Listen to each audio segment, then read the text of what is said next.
John Holloway, her şeyden önce bu önemli kısa röportajı kabul ettiğiniz için çok teşekkür ederim. Ben teşekkür ederim. Yeniden sizinle birlikte olmak çok güzel. İstanbul'da ya da nerede olursak olalım. Teşekkür ederim. Açıkçası benim için büyük bir onur. Teşekkür ederim. İlk sorum Önder Apo'nun özgürlüğüyle ilgili. Sizce Önder Apo neden özgür olmalı? Bunu nasıl değerlendiriyorsunuz? Önder Apo'nun özgürlüğü ve bunun gerekliliği konusunda yorumunuz nedir? What is your comments on the freedom for Öcalan and the necessity of his freedom? No, I think of course he should be freed. I mean, it's partly Bence elbette özgür bırakılmalı. Bu kısmen büyük bir adaletsizliği düzeltmekle ilgili. Yani nedir bu? 26-27 yıllık bir hapis cezası. Tamamen gerekçesiz ve son derece hukuksuz bir şekilde hapsedilmiş durumda. Elbette serbest bırakılmalı. Bu basitçe bu adaletsizliği düzeltmek için gerekli. Ama bundan çok daha da fazlası var. Özellikle meseleyi Türkiye devleti açısından, Türkiye halkı açısından ele aldığımızda bu aynı zamanda son derece güçlü bir uzlaşma sembolü olur. Artık yeter. Yeterince savaş, yeterince baskı yaşandı. İhtiyacımız olan şey uzlaşma. Farklı kültürleri, farklı gelenekleri, farklı halk gruplarını tanıyan bir uzlaşma. Ve bence Öcalan'ın özgürlüğü bu yönde son derece önemli bir adım, çok güçlü bir jest olacaktır. Teşekkür ederim. recognizes different cultures, different traditions, different groups of people.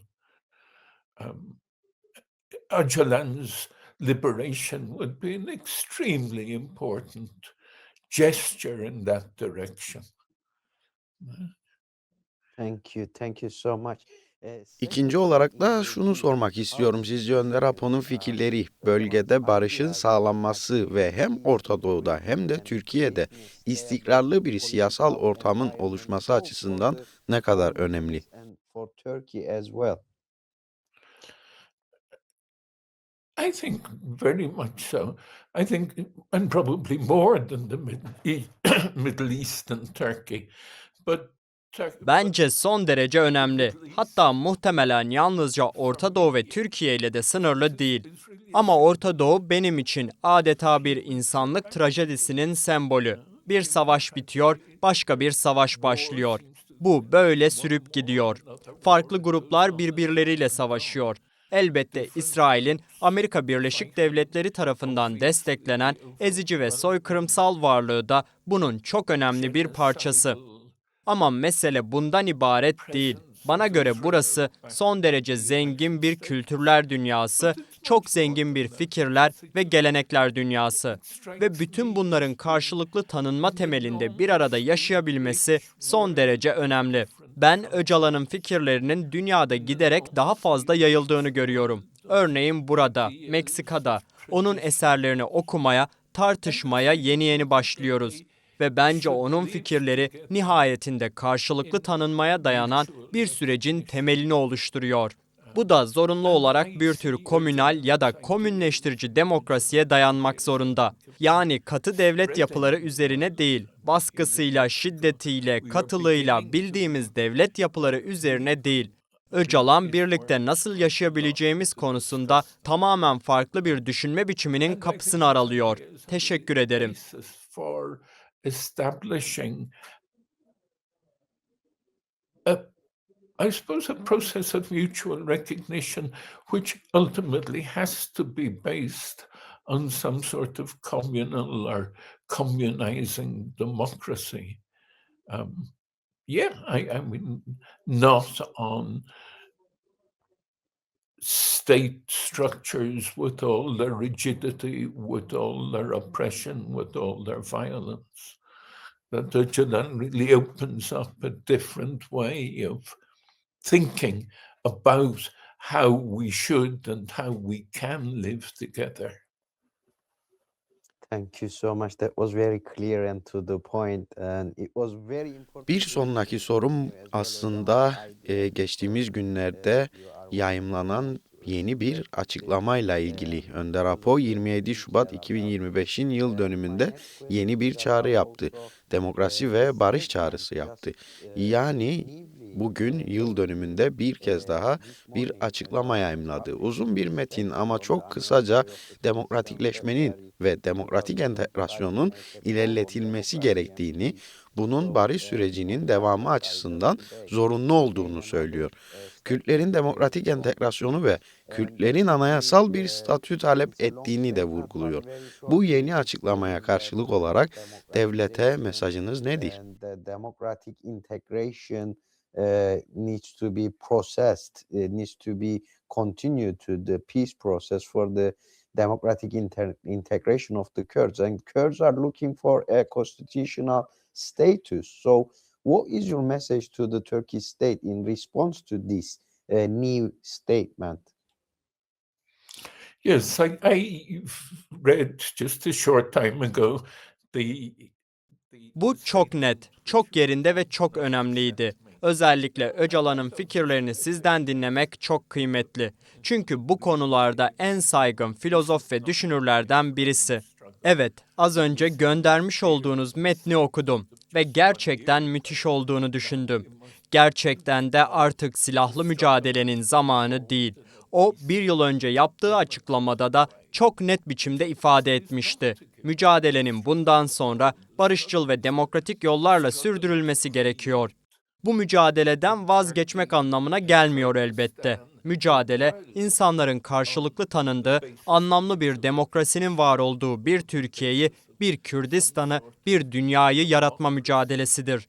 Bu demokrasi anlayışı onun içinde, benim içinde komünleştirici bir demokrasi anlamına geliyor. Bu nedenle Türk devletinin bu çağrıya yanıt vermesi son derece önemli. Ben burada, Meksika'daki ofisimde oturuyorum ama buradan baktığımızda Türk devletini, Erdoğan hükümetini büyük ölçüde Kürt hareketiyle ve özellikle Öcalan'la kurduğu ilişki üzerinden değerlendiriyoruz. Türk devletinin Öcalan'ı nihayet özgür bırakması, Kürt mücadelesinin önemini tanıması, Kürt halkının tam yurttaşlığını ve özerkliğini kabul etmesi bizim burada Türk devleti hakkında algımızı olağanüstü ölçüde olumlu yönde değiştirir. Türk devletinin Öcalan'ın barış mesajına kendi mesajıyla karşılık vermesi gerekir. to the Kurdish movement and to Öcalan in particular. For the Turkish state to liberate Öcalan at last, no, for the Turkish state to recognize the importance of the Kurdish struggle, no, and to recognize the autonomy, the full citizenship and autonomy of the Kurdish people would be an enormous improvement in the image that we here have of the Turkish state. No, I mean, they certainly respond to Öcalan's message of peace with peace coming from the Turkish state. No? Thank you so much, dear John Holloway. Also, lastly, Teşekkürler John Holloway. Son olarak sormadığım ama eklemek istediğiniz herhangi bir şey var mı? Söyleyecekleriniz elbette bizleri ve Kürt halkını çok mutlu edecektir. Son sözlerinizi alalım. Özellikle Önder Apo'nun özgürlüğü, son açıklaması ve fikirleri üzerine değerlendirmelerinizi paylaşabilirsiniz. Çünkü Önder Apo'nun fikirleri üzerine sizin yaptığınız değerlendirmeler hem diasporadaki Kürtleri hem de Kürdistan'daki Kürtler için son derece değerlidir. please, it's your free time. You can say anything you would like to say. Thank you very much. No,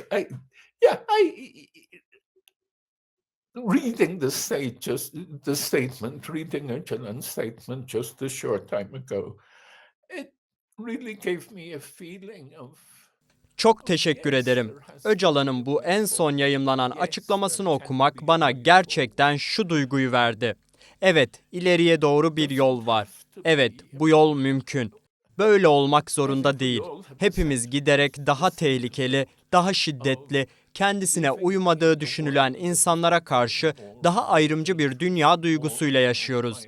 Ve bence Öcalan'ın bu sabahki açıklaması tam olarak şunu söylüyor. Böyle olmak zorunda değil. Gerçekten olmak zorunda değil. Biz barış temelinde farklı halkların, farklı kültürlerin, farklı yaşam biçimlerinin karşılıklı tanınmasına dayanan bir dünya kurabiliriz. İnsanların dışlanmadığı, aksine dahil edildiği, insanların sesinin duyulduğu derin bir demokrasi sistemi inşa edebiliriz. Bu mümkün. Bu bir hayal değil, yapılabilir ve Öcalan'ın fikirleri elbette Türkiye'deki sürece ve Orta Doğu'daki sürece doğrudan ilişkin.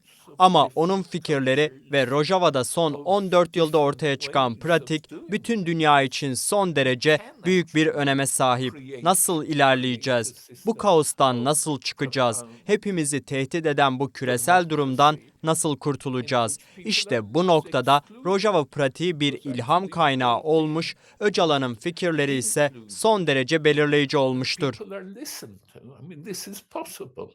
It's not crazy. It can be done. And I think Öcalan's ideas, yes, I mean, are immediately relevant, of course, to the process in Turkey, to the process in the Middle East. No, but his ideas and the practice of Rojava over the last 14 years. Thank you so much, dear John Çok teşekkür Holloway. ederim John Holloway, tanınmış filozof ve düşünür. Programımıza katıldığınız ve değerli yorumlarınız için teşekkür ederim.